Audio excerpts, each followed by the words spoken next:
Terutama kita ngomong soal mitos aja ya. Ini kan selalu di luaran sana kita selalu ketika ada korban ada terjadi kasus kekerasan seksual, terutama perkosaan, ya akan selalu semua orang kemudian membicarakan kenapa sih korban bisa diperkosa, perempuan yang bisa diperkosa. Lalu biasanya memang berseliweran banyak faktor penyebab perkosaan itu yang merupakan sebenarnya kesimpulan dari masing-masing individu. Nah, sekarang ayo kita ngomongin itu. Apakah benar apa yang kira-kira faktor penyebab perkosaan atau kekerasan seksual itu mitos atau fakta? Bisa kasih contoh nggak kira-kira apa yang biasa disebutkan orang sebagai faktor perkosaan, penyebab perkosaan atau kekerasan seksual? Pakaian ya. Pakaian ya? Kenapa bisa pakaian? Ya kebanyakan orang pikir kalau kita pakai pakaian terbuka itu artinya menghindar. Berarti kayak kita minta diperkosa gitu ya? Iya. Padahal kenyataannya yang tutupan kayak gue pun banyak dilecehkan. Dan ini sebenarnya kan kalau soal itu kan faktanya banyak ya. Teman-teman bisa ingat kasus Nur Halimah ya? Iya. Perkosaan mahasiswi S2 yang di mana itu? Makassar ya? Makassar. Dia berjilbab juga gitu. Nah kan? Iya. Atau ada contoh lain teman-teman tahu kasus-kasus di mana yang merupakan fakta yang bisa sebenarnya menegasi mitos itu tadi soal pakaian? Ya kita juga dengar banyak kasus di buruh migran gitu misalnya di luar negeri yang memang kebanyakan mereka pakai burqa dan lain-lain itu juga jadi korban perkosaan, malah dituduh zina di penjara dan melahirkan di penjara gitu. Itu banyak banget kasus kayak gitu. Jadi inget yang kasus bayi AA itu loh yang 9 bulan. Ya Allah. Itu baru tahun lalu. Merinding. Iya. Perilaku juga jadi mitos kadang-kadang.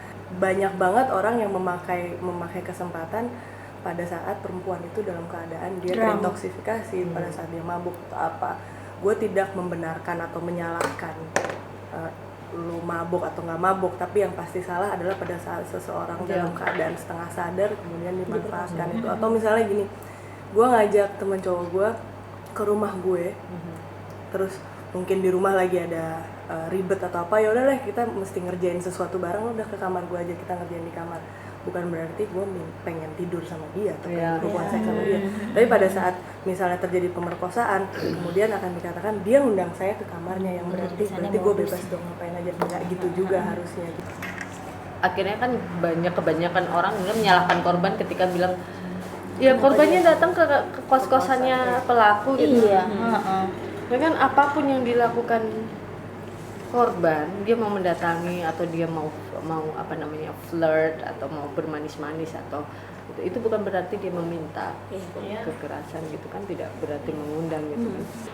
Mungkin nggak seperti yang orang bayangkan kalau perkosaan harus yang dipukulin, harus diikat atau yang harus dibikin nggak sadar kayak gitu.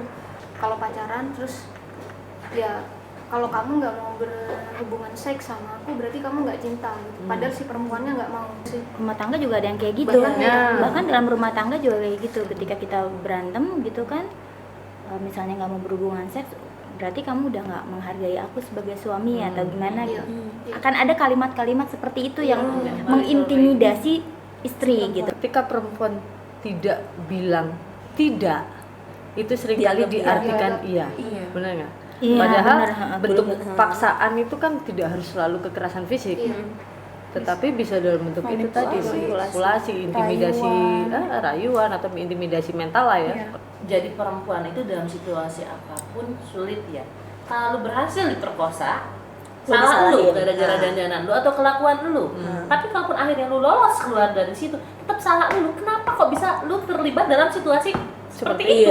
Berada dalam situasi selalu itu. fokusnya itu pada menyalahkan si perempuannya. perempuan. Makanya lu jangan keluar malam. Selamat. Coba kalau nggak keluar malam kan nggak perlu lu ngadepin itu gitu loh.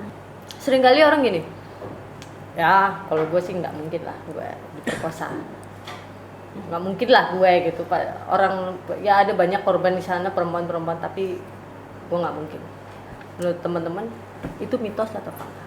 Semua mau dari yang berpakaiannya seksi, mini, sampai yang berpakaiannya tertutup, mulai dari yang paling muda, paling kecil sampai yang udah tua sekalipun. Beresiko. Kan ada yang korban nenek-nenek umur 82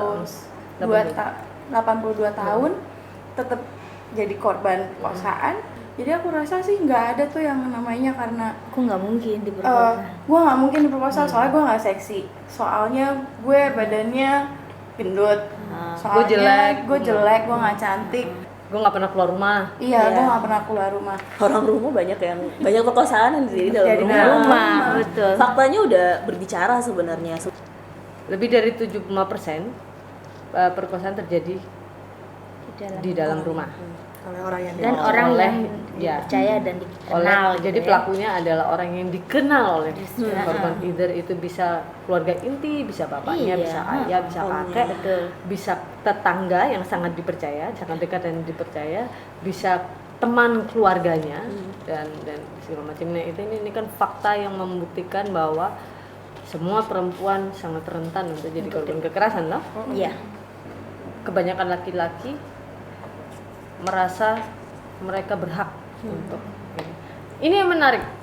Jadi dari data survei, jadi di 3 daerah di Indonesia, ketika para pelaku perkosaan itu diinterview, ditanya mengapa mereka melakukan perkosaan ini, lebih dari 75% bilang bahwa mereka entitled to it. Apa? Entitled to it. Jadi mereka berhak. Nah, ini banyak banget mitos. Terus udah dari zaman bahula mitos itu aja yang direproduksi terus gitu, yang dipakai berulang-ulang. Nah, ini sebenarnya kenapa gitu loh? Kenapa mitos-mitos ini masih terus dipakai, masih terus berlangsung?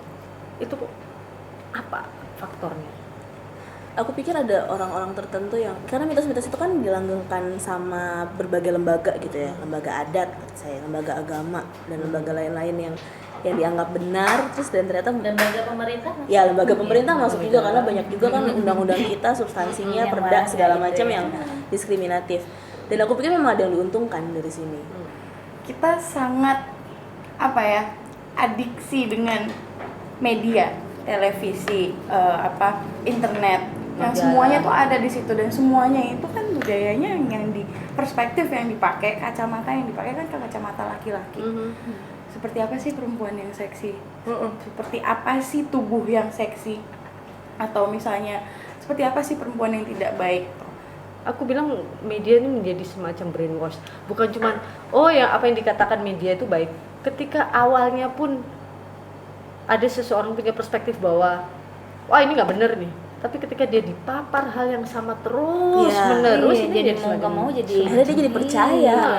dan Benar, media ya. itu sebenarnya Kebohongan salah yang satu dikatakan terus menerus. ya, Jadi kebenaran. Iya, bisa betul. bilang agen utama dalam melanggengkan patriarki. Misalnya